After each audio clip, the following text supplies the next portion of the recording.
Salut tout le monde, nous sommes le 28 septembre 2020 et aujourd'hui j'ai enfin acheté un micro.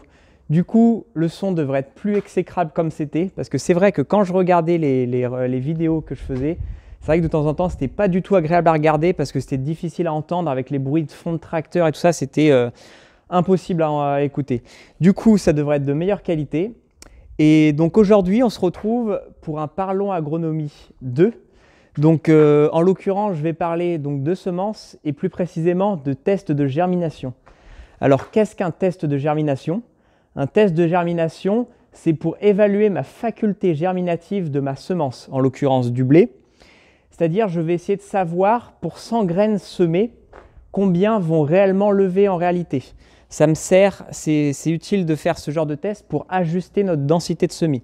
Donc, je vais réaliser ce test sur de la semence fermière et non sur de la semence certifiée. Je vais expliquer. Je vais d'abord expliquer la différence entre semence fermière et semence certifiée. Donc pour commencer, la semence certifiée, donc c'est ce qu'on peut voir dans ces sacs, dans les big bags, elles sont toujours avec une étiquette. Donc elles viennent du semencier, du revendeur de la coopérative ou du semencier. Donc là, en fait, elles ont toujours une... ça, c'est leur fiche d'identité. Voilà, c'est leur carte d'identité. Donc, hop, je remets la caméra bien. Donc, cette fiche d'identité, ça nous sert à avoir une traçabilité, c'est-à-dire qu'on est sûr de la variété. C'est-à-dire que les semenciers vont s'associer avec des agriculteurs, donc isoler des lots de variétés. Les agriculteurs vont en plein champ multiplier, donc semer cette semence pour la multiplier, pour pouvoir la vendre. Du coup, tout au long que le blé va se développer, le semencier va aller contrôler dans le champ si la culture n'est pas polluée par des repousses de la culture précédente ou si ce n'est pas pollué par des mauvaises herbes. Dès qu'il y a une pollution qui dépasse un certain seuil dans le champ, de mauvaises herbes ou autres, c'est tout de suite déclassé et puis vendu en semences certifiées. Tout ce protocole est très rigoureux puisque c'est pour nous certifier et pour nous assurer une bonne qualité de semence. Donc une semence certifiée qui vient du revendeur, on est sûr de ce qu'on a puisque la génétique est récente. Ensuite, on est sûr à 99,7% de la pureté variétale, c'est-à-dire qu'on est sûr que si par exemple j'achète du chevignon, il y aura 99,7% de chevignon et pas par exemple du San Remo ou autre variété de mélanger avec. Et ensuite, ma faculté germinative, donc ce que je disais au début, ma faculté germinative, le seuil minimal est de 85%. Mais en réalité, c'est toujours supérieur à 90-95% de faculté germinative. Donc, sur cette semence achetée, on est sûr de ce qu'on a. Du coup, c'est pour ça que c'est plus onéreux et que nous, les agriculteurs, nous essayons de récupérer la semence qu'on récolte pour la ressemer. Ça s'appelle la semence fermière. Donc, en opposition, la semence fermière est la semence qui est issue de semences certifiées. C'est-à-dire que la première année, forcément, on n'a pas de blé. Du coup, on est obligé d'acheter de la semence certifiée à une coopérative. On sème cette semence et lorsqu'on récolte cette semence, ça devient de la semence fermière si on la ressème. C'est-à-dire que parce que la semence qu'on a eue dans notre champ n'a pas eu du tout de suivi et du coup, il n'y a aucune fiabilité sur le pourcentage génétique, il n'y a aucune fiabilité sur la puissance génétique de notre blé. Il peut être sali par des mauvaises herbes ou des repousses de cultures précédentes. Du coup, ce n'est plus de la semence certifiée. Par contre, comme elle est issue de notre propre récolte, forcément, ça nous coûte moins cher puisqu'on n'a pas de semences à racheter. Par contre, le problème qu'on peut avoir avec ça, c'est comme j'ai dit, tous les ans, on va ressemer de la semence fermière à chaque fois. Si à chaque fois, je récupère la semence de ma récolte pour ressemer, il va y avoir une perte de puissance génétique de mon blé, forcément. Parce que ça va faire plusieurs années qu'on réutilise la même essence de variétale. Et du coup, il est conseillé que tous les ans, de ressemer l'équivalent en semences certifiées de ce qu'on veut ressemer l'année suivante. Je m'explique, c'est-à-dire que je vais partir sur un principe que j'ai 50 hectares de blé à semer et que je veux semer 300 grains par mètre carré en tout. Du coup, Et je vais partir du principe que j'ai un PMG, un poids de 1000 grains de 50 grammes. En général, le poids de 1000 grains est situé entre 45 et 50 grammes. Là, je vais prendre l'exemple qui fait 50 grammes. Du coup, si je veux semer 300 grains par mètre carré, mon poids des 300 grains fera 15 grammes. Du coup, si je multiplie 15 par 10 000, parce que sur 1 hectare, ça fait 10 000 mètres carrés, donc ça fait 150 000 grammes pour 1 hectare, ce qui me fait 150 kg, une densité de semis de 150 kg par hectare. Ça veut dire que pour faire 50 hectares, j'aurais besoin de 7,5 tonnes de semences de blé pour semer mes 50 hectares. Du coup, l'idée, c'est que je vais semer 1 hectare de semences certifiées parce que, en général, lorsqu'on récolte, le rendement est entre 7 tonnes et demie et 10 tonnes par hectare. Du coup, si je sème 1 hectare de semences certifiées, je suis assuré d'avoir plus de 7 tonnes et demie de blé. Du coup, avec les 1 hectare que j'aurai semé, j'aurai assez de semences suffisantes, donc qui viendra de la semence fermière, pour ressemer mes 50 hectares l'année suivante. C'est fastidieux, j'espère que je me suis bien expliqué parce que quand je parle, j'ai l'impression de dire n'importe quoi, je verrai bien sur les rushs. Donc voilà la différence entre semences certifiées et semences fermières. Donc pourquoi mon test de germinatif aujourd'hui, mon test de germination? Donc je veux évaluer ma faculté germinative de ma semence fermière, surtout pour le Big Bag qui est ici et celui-là, parce que lui, ça fait déjà depuis, il a été récolté pas cette année, l'année encore suivante, donc ça fait plus d'1 an qu'il est stocké à la ferme. Normalement, une graminée ne perd pas en 1 an sa faculté germinative, mais je veux évaluer cela quand même, et ça me permet du coup d'ajuster ma densité de semis. C'est-à-dire que je m'explique. Si je trouve une faculté germinative de 80%, 80 graines qui lèvent sur 100 semées, ça veut dire que si je veux semer 300 grains mètre carré et que j'en sème 300, et ben, en réalité, j'aurai que 340 grains qui auront semé. Du coup, il va me manquer quand même 60 grains par mètre carré, ce qui n'est pas négligeable. Du coup, si je fais cette faculté germinative et que je sais par avance que j'aurai 20% de perte, j'ajuste ma densité de semis, c'est-à-dire que je sèmerai 375 grains pour obtenir mes 300 grains que je recherche, puisque 375 moins 20%, ça fait 300 grains mètre carré. Voilà l'intérêt du test de germination.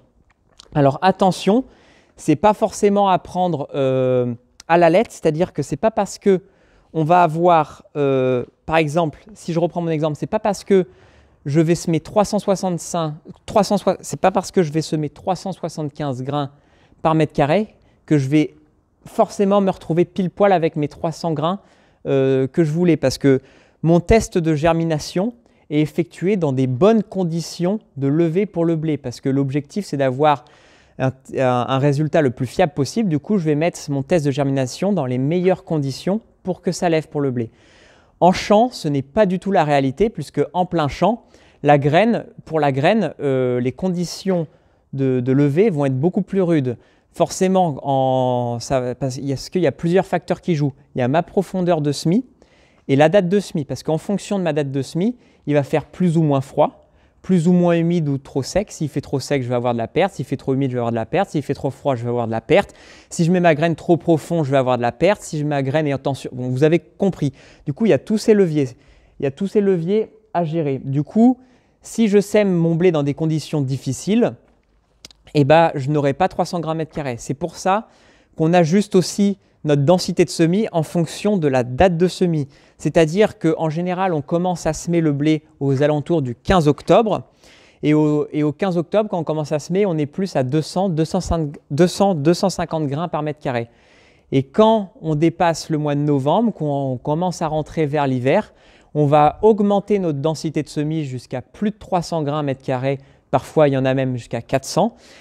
Cela nous permet du coup d'anticiper toutes ces pertes qu'on va avoir dues au trop d'humidité, dues au gel ou plein d'autres facteurs comme ça. Voilà. Et voilà, comme j'ai expliqué aussi, il y a l'homogénéité de la profondeur de semis qui fait qu'on peut avoir de la perte si c'est trop profond ou au contraire en surface. Si c'est en surface, ça va se faire manger par des nuisibles du genre corbeaux, pigeons, etc. Si c'est trop profond, c'est-à-dire que ça sera trop tassé, ça ne sortira jamais. Donc voilà un peu tout ce que je pouvais dire. Donc maintenant, comment je vais procéder pour mon test de germination? Je vais prélever dans une gamelle des graines. Ensuite, je vais prendre des graines au hasard. Forcément, puisque pour être le plus fiable possible, il ne faut pas que je sélectionne les plus belles graines que je vois, il faut que je les prenne au hasard. J'enlèverai les grains qui sont cassés parce que en surface de mes big bags, il y a des grains cassés à cause des souris et des pigeons qui viennent les décortiquer. Mais au milieu, je sais qu'au milieu de mon sac, je n'aurai pas de grains cassés. Donc ensuite, je vais mettre ça dans un plateau. Donc sur mon plateau, je vais mettre du sopalin que je vais imbiber d'eau. Pas trop détrempé pour pas que le sopalin se délite et puis parce que sinon ça va pourrir. Si ça baigne dans l'eau, ça ne lèvera pas, le grain va pourrir. Ensuite, je vais mettre ma semence au frigo pendant 48 heures, entre 4 et 5 degrés. Pourquoi je mets ma semence au frigo? C'est pour lever toute dormance de ma graine ou la faire mûrir, l'amener à maturité physiologique. Je m'explique parce que vous allez me dire, oui, les big bags, tu ne vas pas les mettre au frigo pour lever toute dormance et tout ça. Oui, c'est vrai. En fait, il y a ce qu'on appelle une fausse maturité. C'est-à-dire que parfois, quand on récolte, on croit que le grain est mûr, mais il n'est pas arrivé à maturité réellement physiologique. Du coup, pour lever cette maturité, il y a deux solutions. Soit mettre le grain entre 4 et 5 degrés pour l'amener à maturité physiologique ou lever la dormance. Sinon, l'autre moyen, c'est qu'il reste à l'abri, au sec, pendant plusieurs mois. Et le fait qu'il soit à l'abri pendant plusieurs mois va lever aussi tous ces facteurs-là. Donc aujourd'hui, comme on est encore en septembre, ça ne fait pas longtemps que c'est récolté, pour mon test de germination, je vais le mettre au frigo pour être sûr de lever toute dormance et qu'il soit à maturité. Le jour où on sèmera nos sacs de semences, ça fera un certain nombre de temps qui seront à l'abri et au sec. Du coup, je serai sûr qu'ils sont arrivés à maturité physiologique ou que la dormance sera levée. Donc c'est pour ça que je ne mets pas tous mes big bags au frigo, pas besoin. Le laisser au sec pendant un certain temps suffit à lever tous ces facteurs-là. Du coup, maintenant, on va passer à la pratique. Donc je vais montrer comment je procède. Et oui, j'ai oublié de dire aussi, donc ça va passer 48 heures entre 4 et 5 degrés au frigo. Et ensuite, je les mettrai à une température de 20 degrés en essayant de les mettre au soleil le plus possible pendant environ 7 jours. Et au bout de ces 7 jours, je compterai le nombre de graines qui auront un plantule, qui seront levées. Et du coup, j'aurai mon pourcentage. Je vais prélever environ 300 graines. Je vais mettre 300 graines en condition de germination pour avoir un pourcentage. Voilà, c'est ce qui est mis dans les protocoles. Je m'en vais donc prélever avec cette gamelle les semences que je veux tester. Hop, voilà, ça, et ensuite dans celui-ci. Donc là, je vais manipuler avec les mains, mais j'ai mis des gants. Je conseille quand même de mettre des gants parce que c'est quand même du produit phyto, même si c'est pas dangereux en soi. Il faut quand même se protéger avec des EPI. C'est pas ouf mon système, je vais utiliser le jet d'eau ici.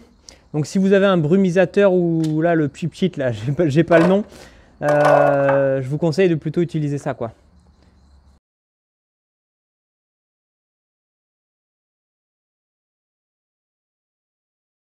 Bon, je crois que je vais pas réussir à faire un truc super. On va y aller comme ça. Ça va être mieux comme ça.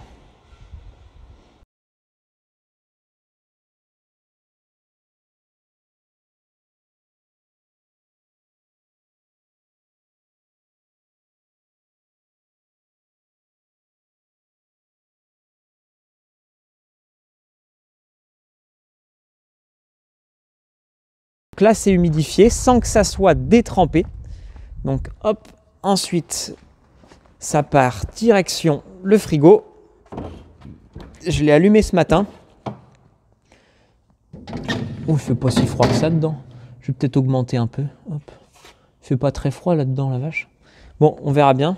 Donc voilà, c'est mis au frigo. Donc je vais laisser ça pendant 48 heures au frigo. Une fois que les 48 heures seront passées, je vais les mettre au soleil le plus possible s'il y a du soleil et dans une température d'environ 20 degrés pendant 7 jours. Et au bout des 7 jours, je ferai mon comptage et mon estimation du coup de faculté germinative. Donc je vous dis à dans du coup 7 jours plus 2, ça fait à dans 9 jours. Rebonjour tout le monde, donc nous sommes le 8 octobre aujourd'hui. Donc il s'est passé 10 jours depuis que j'ai mis mon test de germination au frigo. Donc on va regarder ensemble maintenant ce que ça donne et je vais faire mon comptage. Donc voilà où ça en est. Alors on peut noter une chose, que les deux plateaux ne sont pas du tout pareils. C'est-à-dire qu'il y a une levée complètement différente entre ce plateau-là et celui-ci. Donc voilà, ça a beaucoup moins levé dans celui-là. Alors comment ça peut s'expliquer? Je pense que quand j'ai arrosé, donc quand j'ai humidifié avec le brumisateur, parce que du coup je me suis fourni d'un brumisateur pour humidifier, quand j'ai humidifié, j'ai pas dû mettre la même dose d'eau dans l'un ou dans l'autre, ce qui fait qu'il y a une levée qui est complètement différente de l'un à l'autre.